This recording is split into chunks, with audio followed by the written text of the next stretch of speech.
2026 சட்டமன்ற தேர்தலில் தமிழ்நாட்டில் அதிமுக பாஜக கூட்டணி ஆட்சி அமையும் என அமித்ஷா பேசி வரக்கூடிய நிலையில் அதிமுக தனி பெரும்பான்மையுடன் ஆட்சி அமைக்கும் என எடப்பாடி பழனிசாமி நம்பிக்கை தெரிவித்திருக்கிறார்.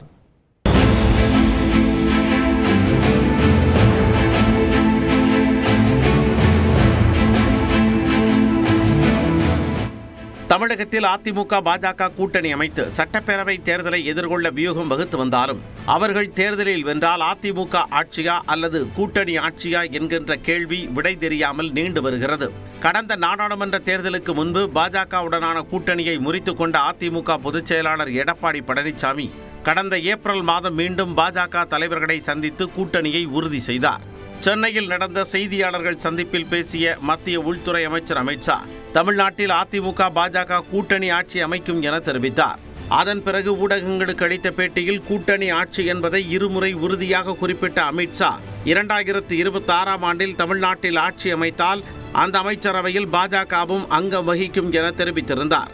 ஆனால் இதற்கு பதிலளித்த அதிமுக பொதுச் செயலாளர் எடப்பாடி பழனிசாமி அதிமுக பாஜக கூட்டணி ஆட்சி அமைக்கும் என்ற அர்த்தத்திலேயே அமித்ஷா கூறியதாகவும் கூட்டணி ஆட்சி என்ற பேச்சுக்கே இடமில்லை எனவும் விளக்கம் அளித்திருந்தார். இந்த சூழலில் நேற்று முன்தினம் நெல்லையில் நடைபெற்ற பாஜக பூத் கமிட்டி பொறுப்பாளர்கள் மாநாட்டில் பேசிய மத்திய உள்துறை அமைச்சர் அமித்ஷா தமிழ்நாட்டில் கூட்டணி ஆட்சி அமையும் என திட்டவட்டமாக கூறியது மீண்டும் விவாதத்திற்கு வித்திட்டது. आने वाले दिनों में तमिलनाडु में बीजेपी, एआईडीएमके और एनडीए के साथियों की सरकार बनने जा रही है.